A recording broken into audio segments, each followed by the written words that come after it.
Chords and Coffee, number 13. Take you a quick drink. Here we go. Folgers. Good stuff.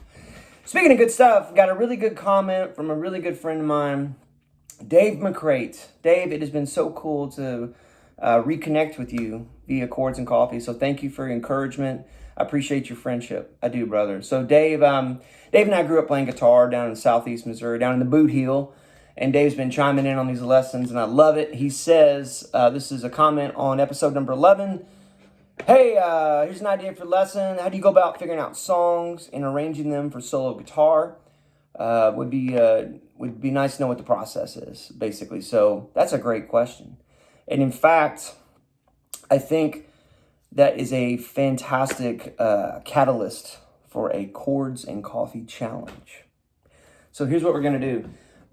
If you're watching this and you're interested, why don't you go ahead and comment below a song, and I'll pick one of them, and then I'm going to pick one I don't already have an arrangement for, but I'll come up with an arrangement for that song, and I think it might be cool to do a video sort of walking through that in real time, right? With, pausing the music, listening to it, and extrapolating and coming up with a solo arrangement. So if you'd find that helpful, comment below on a song. This is your Chords and Coffee challenge number 1. Comment below on a song. I'm going to pick one. If you have a reason for it that is compelling, I would love to know that as well. But I'm going to pick one, and then I'll come up with an arrangement, and I'll show it to you and unpack how I went about that. But in the meantime, I want to answer this question with, what's the process for doing that? So the process is, step 1, pick a song. So in Goodbye Yellow Brick Road, I was actually playing in a band, and we were a 4-piece band, bass, drums, me on electric, and we had a singer that sometimes played acoustic. And she was really enamored with the Sarah Bareilles version of Goodbye Yellow Brick Road, which is a fantastic cover of the song. And Sarah Bareilles is a fantastic singer and artist and songwriter. And anyway, so we started adding that to the set. And what eventually happened is that it evolved into just me and the singer playing that. And it kind of became a moment of reprieve after a bunch of big songs, right? And sort of set up, also gave the band a break, right? So, guitar player don't get no break. Can I get an amen out there? All right. So, anyway, this is what came of that. And so here's my process. I listened to the song, and I went and Googled, Goodbye Yellow Brick Road chord charts. I looked through all of my 50 million chord books, and lo and behold, I didn't have a chart of it. So ended up finding one online. And first thing is, you got to learn the rhythm part, to the song. So let's just pick that one little section there that has that da, da, da, big vocal thing. Da, da, da, da, da. So I learned that first, and so that was just B flat minor to E flat dominant 7 to A flat major to D flat major 7, back to B flat minor, and then C over E, and then F, right? And that section is kind of the big instrumental hook of the tune. And by the way, if you don't know this song, you got to go listen to it. It's gorgeous. It's 70s Elton John, good stuff, right? So I listened to that, and then step 2 was, once I learned those chords in that little section, and that's the way I do it. I don't just start at the beginning of the song. I just start at some point that draws me in, and I knew that I really had to have a cool treatment for that section, because that's a big part of that tune. And if I didn't have something cool to do, it was going to sound kind of lackluster, right? So I got the chords down to that, and then I had to pick out the melody, right? And so you want me to show you those chords really quick? I will. So here's B flat minor 7, index finger straight across the 6th fret, bada bing, low E to high E, ring finger on the 8th fret. That's all she wrote, right? Now, E flat dominant 7, you know this. This is index finger from the A string to the high E string, starting on the 6th fret. And then your ring finger is going to come down here on the D string of the 8th fret. The G string is being held by your human capo here, so don't worry about that. And then pinky is on the 8th fret of the B. Now, A flat major. Well, yeah, you know that. It's just an E chord with the bar on it, slid up here to the 4th fret. Index finger straight across the 4th fret. Ring finger on the 6th fret of the A, pinky is on the 6th fret of the D, and then your middle finger is on the 5th fret of the G. Now for the D flat major 7, middle finger stays put, index finger kind of stays put, but just sort of moves down from the A to the high E. Ring finger hits the D on the 6th fret, so kind of switches where the pinky was, right? And then pinky goes to the 6th fret of the B. So,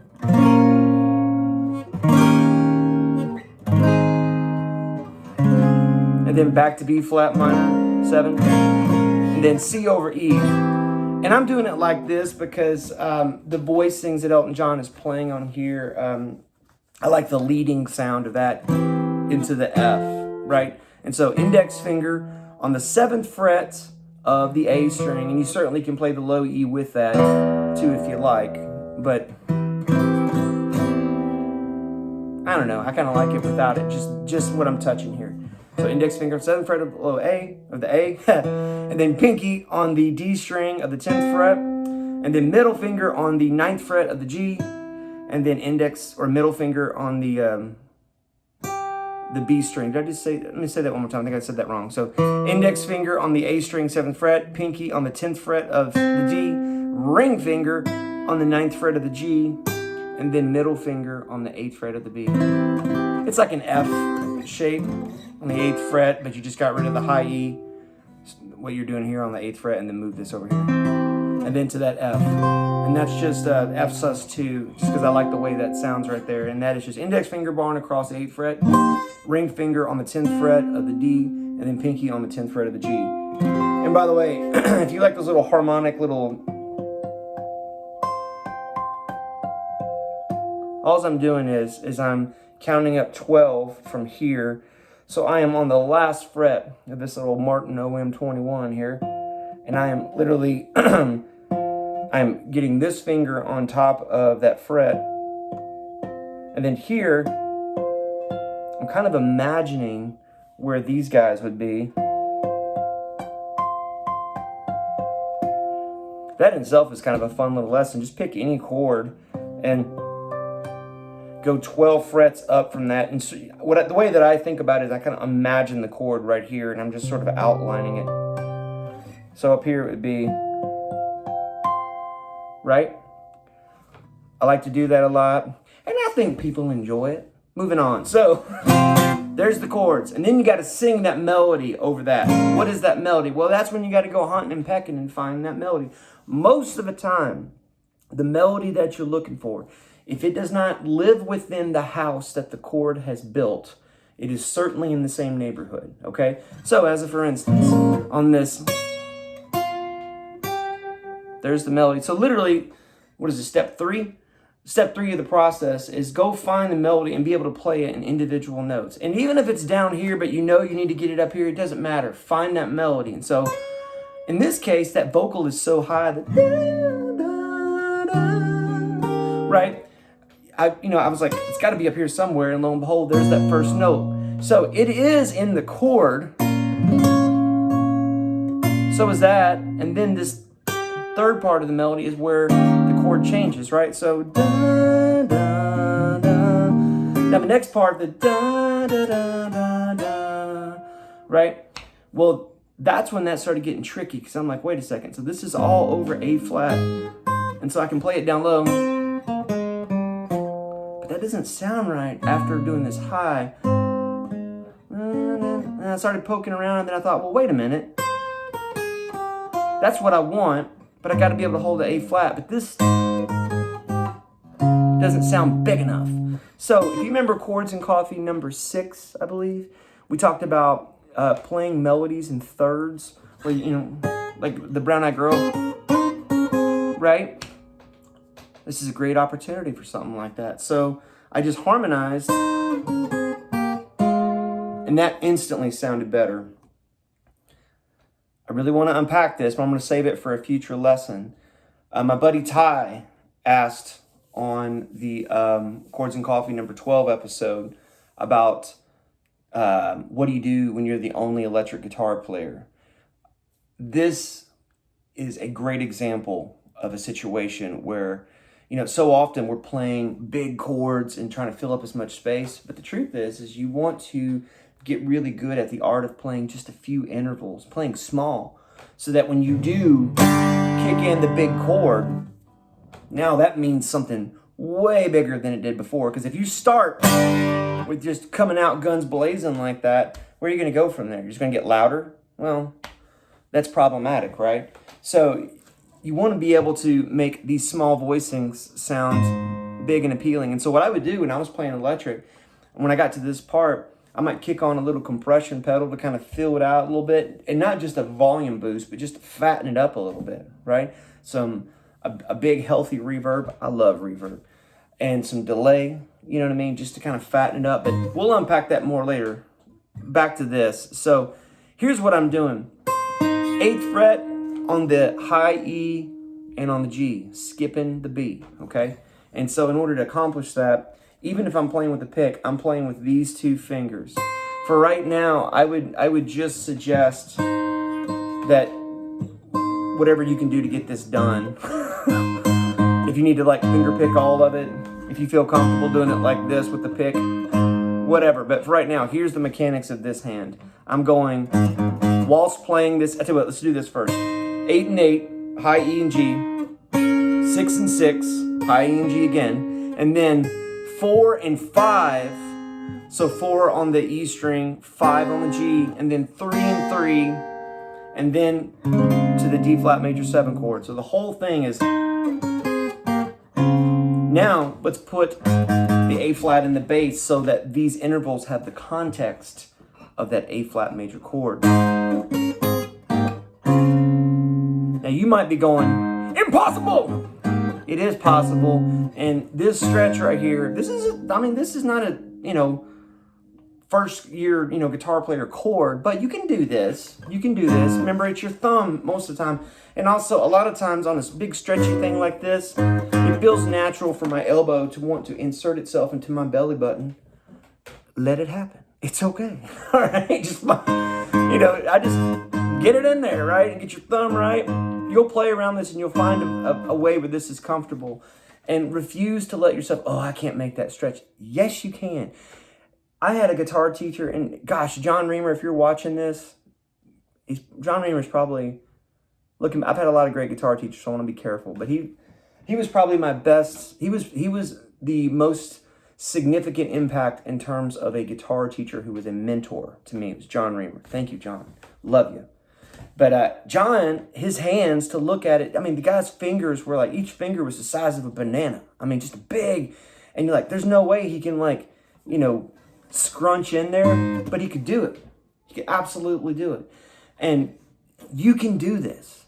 Yes, you can. You just got to move your thumb around, find a way to do it. It's stretchy for me, and I do it all the time, right? But the more you do it, it gets easier. And don't give me that whole I'm getting old thing either. I see you. Stop it. I love you. Anyway, here we go. That was a lot of harsh encouragement. I would even just practice that.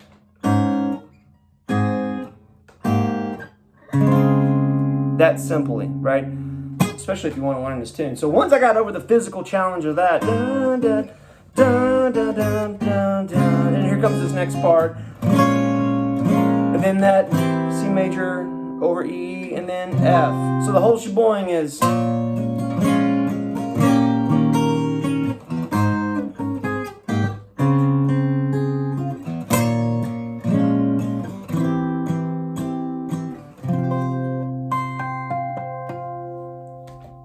Okay, so the process is learn the basic chord structure, learn the melody and we're talking about over a specific section, right? And then learn where that melody exists with the chords as you're playing on the guitar, which means you might have to move around the progression. Is that the only way to play that song? Of course not. There's lots of different ways to approach that. That's just the way that I came up with, right? So even if there's something super stretchy like that, I'm going to figure it out, right? And you can too. Because at the end of the day, if it sounds good, it is good, right? And if you learn something that is physically challenging like that, I promise you that does not exist in a vacuum. That will come up in lots of different places. I mean, You know that's